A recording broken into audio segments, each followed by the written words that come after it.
Hi, it's me, the guy who thought that growing his hair out would make him look more like Timothée Chalamet, but it actually just ended up making him look more like Kramer. So up front, I just want to apologize if I'm not as well-spoken in this video as I usually am. That's because this video isn't scripted. Well, actually, part of it was scripted 8 years ago.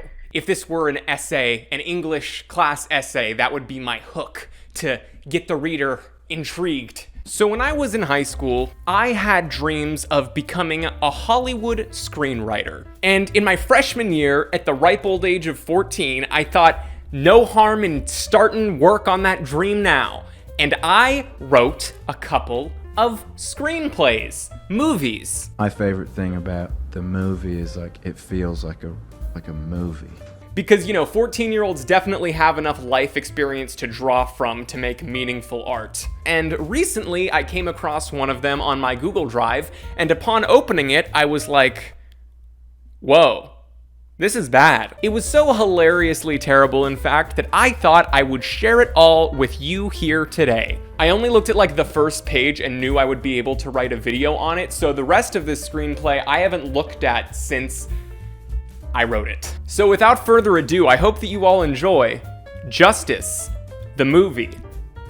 That's the actual title. Over the logos, epic ominous music is playing. Logos implying that this screenplay is something any studio would want to distribute. Exterior, 612 convenience store, night. A very familiar looking convenience store with a gas station in front is seen as the music fades out, but returns in a single psycho-like screech as a big spider leg slams on the ground. Cut to interior, 612 convenience store night. Martin, a semi-pudgy middle-aged man with a pompadour, sits behind the counter eating cheesy wheezies and watching a Japanese cartoon called Super Droid Force Go on a TV set.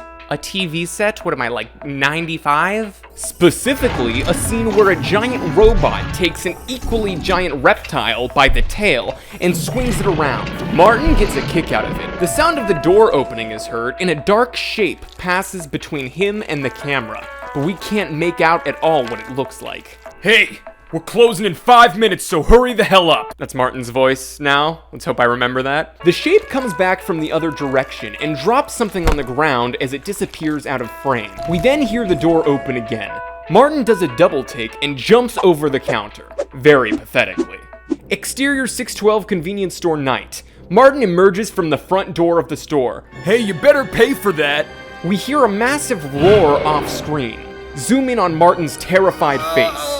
Cut to an opening credit sequence, paying homage to famous opening sequences to other movies and television shows, including Star Wars, Doctor Who, Pokemon, Cheers, Full House, James Bond, and more. Most of those are TV intros, and this is supposed to be a movie. So, wouldn't it be weird if you watched a movie and the opening credits were a bunch of TV show theme songs, like WandaVision, when that has nothing to do with the movie? I just wanted to make a bunch of pop cultural references, like Ready Player One, and the Lego Movie, and Cheers. Again, what am I, 95 years old? Exterior, Justice's house, day. Title card over the street, it fades. Pan to the house itself, as well as the word 3 days earlier. Interior, living room, day. A teenage boy, brunette, handsome, and nerdy at the same time. That's how I described my character in this movie that I imagined myself playing. Handsome and nerdy at the same time. I should have added humble. He's wearing glasses, black jeans, gray Converse, and a black hoodie with the hood up. I mentioned the hood up. That's important to the plot later, so remember that. My hood's up. On the couch are his parents, both portrayed by the same actor as Justice, cuddling each other. So the characters of my parents in this screenplay are in no way based on my actual parents. As I mentioned, I wanted both of them to be played by me. Kind of like an Eddie Murphy in the Nutty Professor type deal. Because it was so funny when he did it. Son! Dad! Tell me, how's it over at, that thing? School? School! Oh, the dad doesn't know what school is.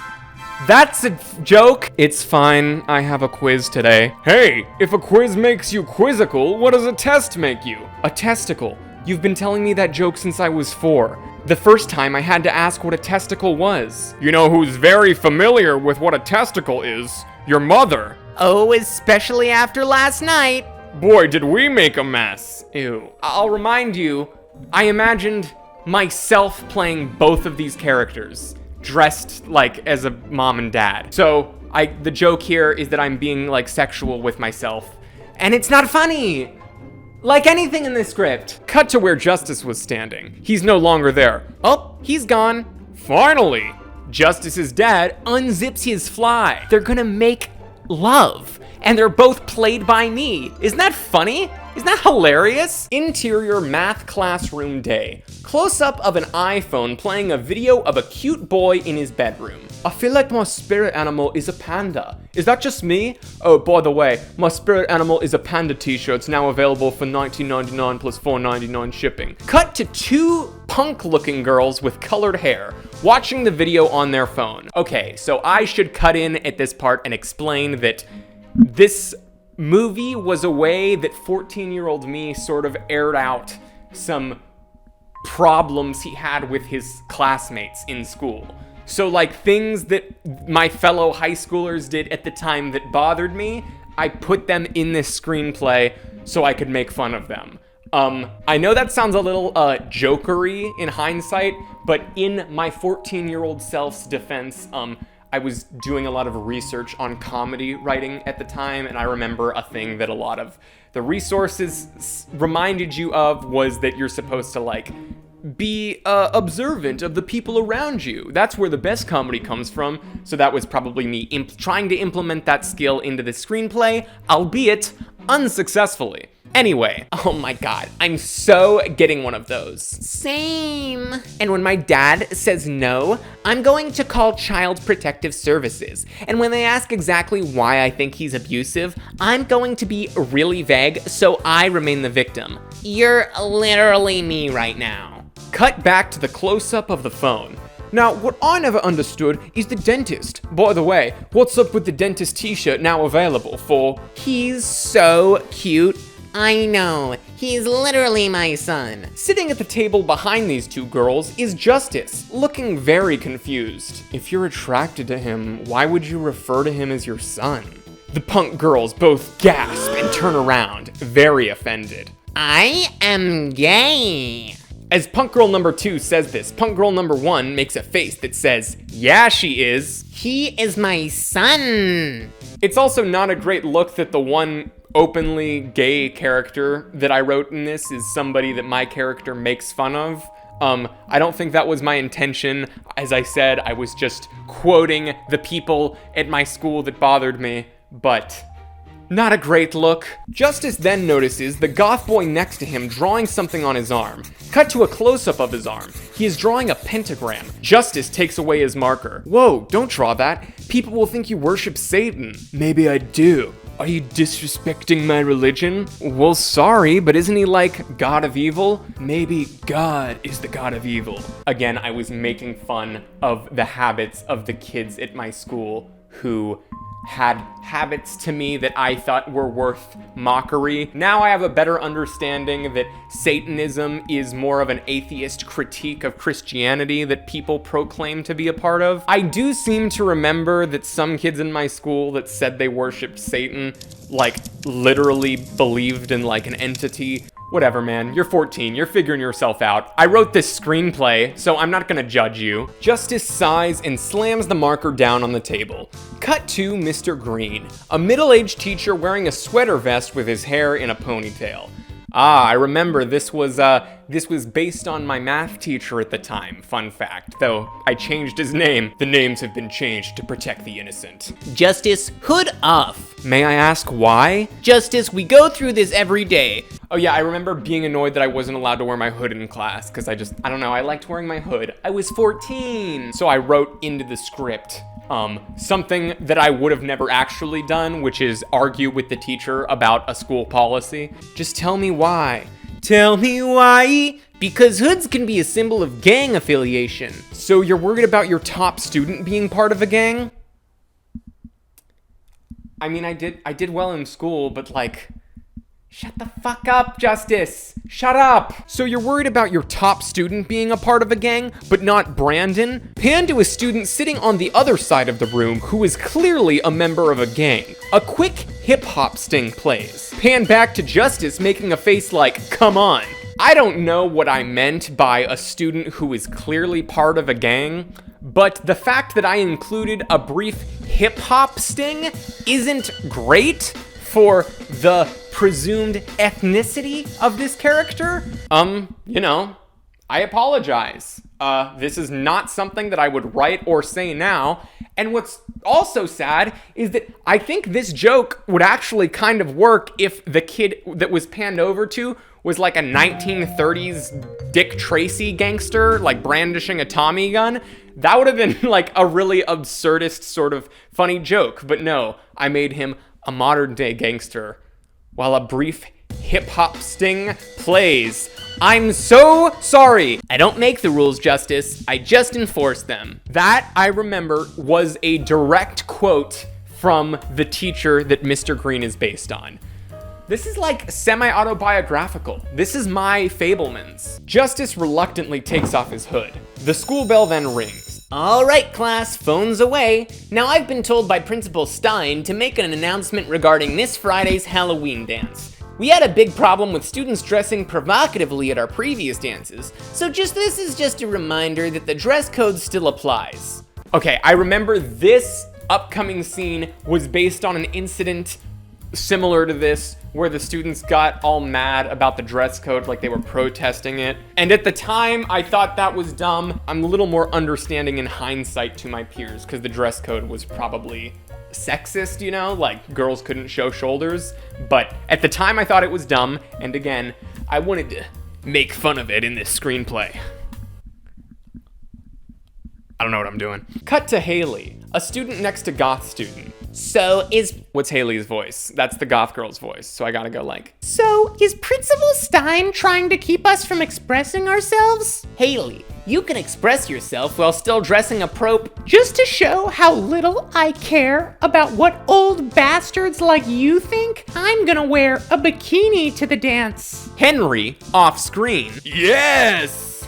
Haley turns around and sees Henry, a boy with blonde hair, glasses, and a Letterman's jacket. He looks full of regret. I just think it's awesome how you stand up for yourself like that. Begins chanting, bikini, bikini, bikini. Some of the boys around him join in. Cut to Justice, looking disappointed in humanity. Yeah, I don't objectify women like other boys my age. I'm not like other guys. I'm a nice guy. Interior, 6/12 day.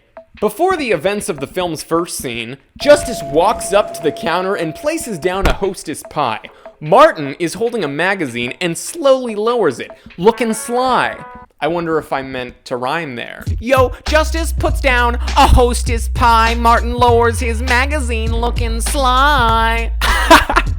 Justice League. I don't remember Martin's voice. Oh no. Justice League. I'm gonna go with that. He stands up and begins to scan Justice's pie. Wow, Martin, you're the first person to ever say that. Let me tell you. I put this in the script. People didn't call me Justice League. That wasn't a thing that happened, like maybe once or twice, but it wasn't like a constant thing, but I think it's like a running joke throughout this whole movie. I wrote this in like 2015. Nobody knew who the Justice League was. The movie hadn't even come out yet, and nobody even really fucking saw that movie. My man. So, not surprised. I'm clever like that. Justice face palms. All cringe XD. Now, you don't have any Milky Way bars down your sleeve, do ya? Martin, I did that like once when I was 9. Yes, and I'm glad you did, Justice. I'm glad you did. Because ever since you escaped with those chocolate bars on that blustery November morning, this really affected you, didn't it? You inspired me. That week, I began taking ninjutsu classes. So now, if any delinquents like you come in here trying to steal my shit, they'll suffer a kick to the testicles. There's a mention of testicles again. 14, guys. Gotta keep reminding you. 14. They'll suffer a kick to the testicles so powerful, their future children will turn African American. Ooh, it's a little bit better with the next line, but not much. Are you implying that their future children being African American is something people wouldn't want? No, it's just, for future children to change race would require a hefty kick to the testicles. And that would be so painful for the person being kicked, so... Justice gives Martin a disappointed yet sympathetic look. God, like having Martin say something like weirdly racial and then only for my character to call him out for it like some activist. I wrote myself this way. I wrote myself as like this cool guy who's done with everybody else's bullshit. Like, Tommy Wiseau, how in The Room, Johnny is like a character everybody loves. Hi, doggy. You're my favorite customer. Thanks a lot. Bye. I did that. And I did that. Martin sighs. Then it'll be 3:19. Justice takes his pie and walks out the door. Martin sits down and continues reading until Justice sticks his head back in the door. Hey, are you gonna let that guy steal those Snickers? Justice leaves. Martin stands up. Hands off, you thieving son of a... Cut to the store. Completely empty. Bitch. Comedy. Interior. Math classroom day. The next day at school, Justice is sitting at his desk reading a Super Droid Force Go comic book. Now, if you'll notice, Martin in the opening scene was watching a show called Super Droid Force Go. So... ever heard of something called world building? Because clearly, 14-year-old me did. Yeah. If you don't know, the opening scene and this scene, they're taking place in the same universe. Because the show's the same. Cut to Mr. Green. Oh, you must be our new student. Class, we have a new student in class today. Yep, I wrote the word class twice, that close to each other. Could have just said, class, we have a new student today, but nope. 14-year-old Justice decided to be a bad writer. What did you say your name was? Pan to a cute girl with brown shoulder-length hair, glasses, wearing a blue hoodie over a Ghostbusters t-shirt. Romantic poppy music begins to swell. Emma. My name's Emma. Cut to Justice in awe. Zoom in on his face. So, I wrote myself a love interest. Also, that's another thing that I did. Who would apparently be wearing a Ghostbusters sweatshirt? Yeah, I want a girl whose interests are the same as mine. I mean, I guess that's understandable. I don't know why I'm making fun of myself for that. There's a seat right next to Justice. Emma nods and takes her seat next to Justice. Hi, I'm Emma. Well, you know that. I just said it. Justice laughs. I'm Justice. Oh, I'm sorry. Well, I bet people make Justice League jokes all the time. No, they don't. It's so weird for her to say that that's like she hears my name and that's immediately what she thinks.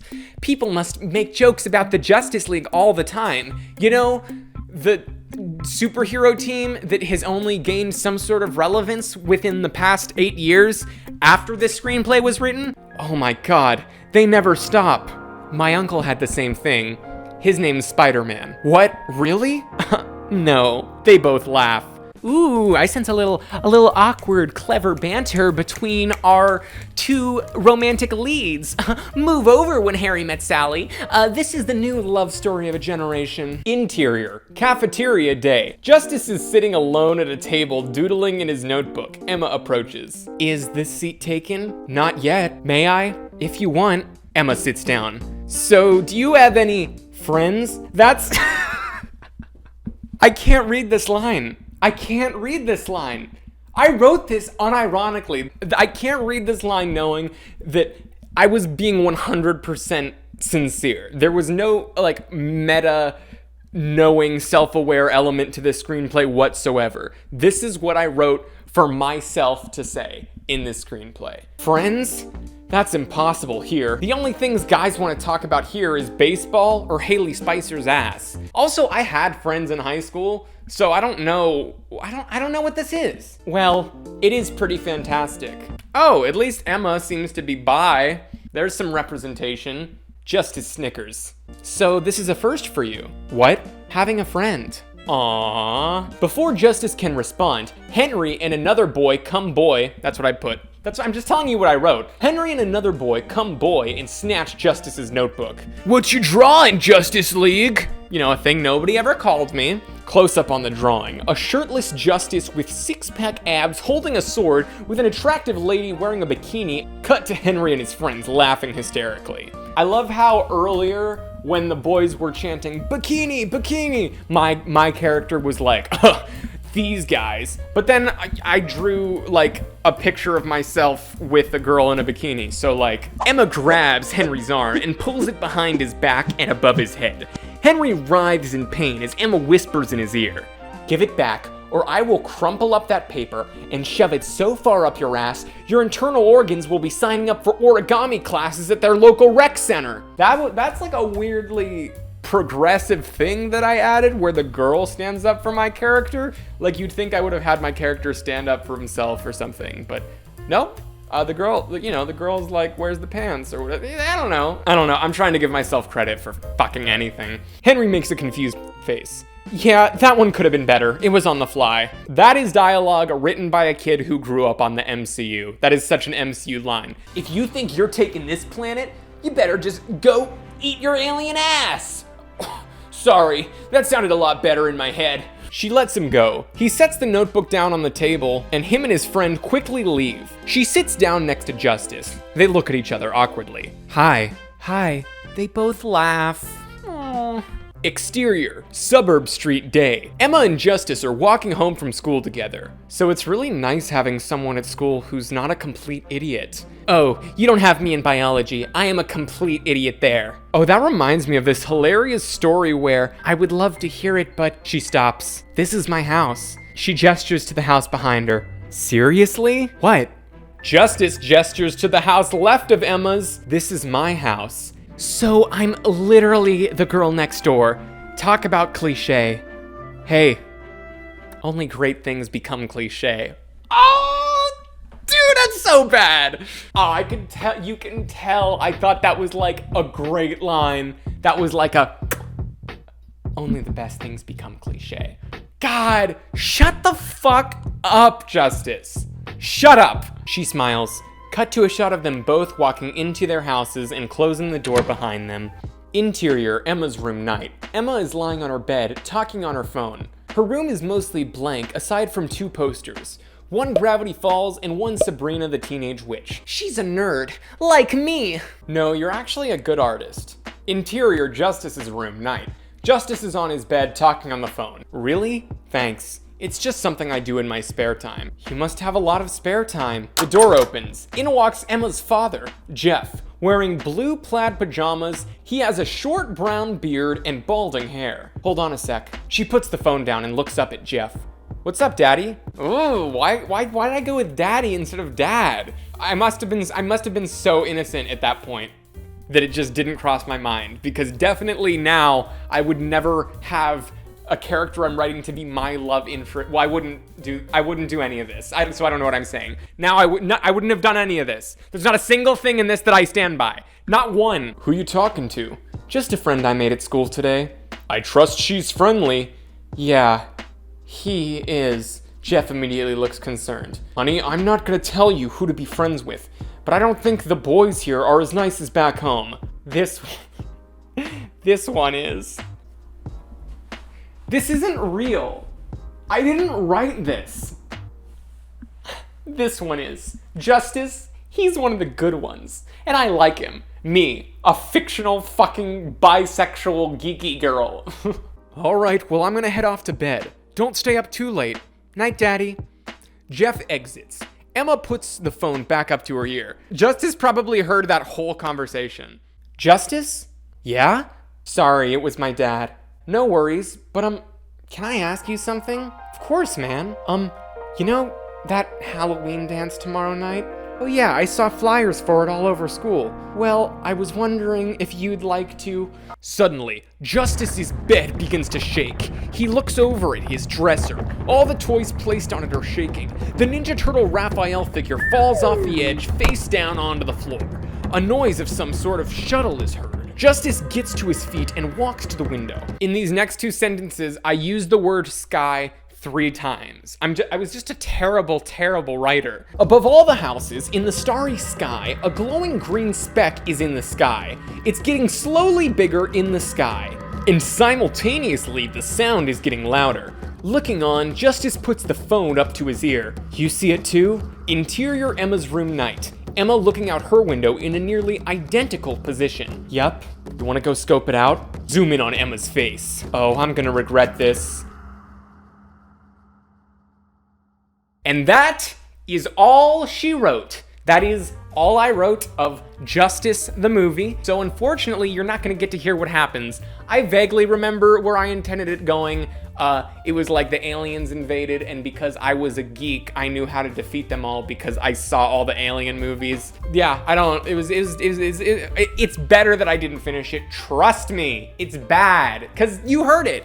That was terrible. Part of me though, because I gotta end the video with some sort of nugget of wisdom or sincerity, part of me is proud that my 14-year-old self wrote fucking anything. I'm just proud that I had an idea and put it to paper that was separate from school or anything, any extracurricular organized activity. I just wrote this because I wanted to write movies someday, and I thought that I should start then. I'm grateful to have this look back into the past at what 14-year-old me was dreaming about and thinking about, even though it is the fucking worst thing I've ever read, and I probably shouldn't have broadcast it to the entire internet, but I did, so hopefully at the very least you found it funny. I know this was a very different video from my normal ones. I had to get back in the habit of filming and editing something because I haven't been feeling very creative lately, so I thought a video like this would be an easy one to get me back into the groove. And hopefully it does, and hopefully another video is coming up soon. I really appreciate all the nice comments and subscriptions that I've been getting. I'm very grateful to have an audience at all, no matter how small. So sincerely, thank you for that, and I'll see you next time.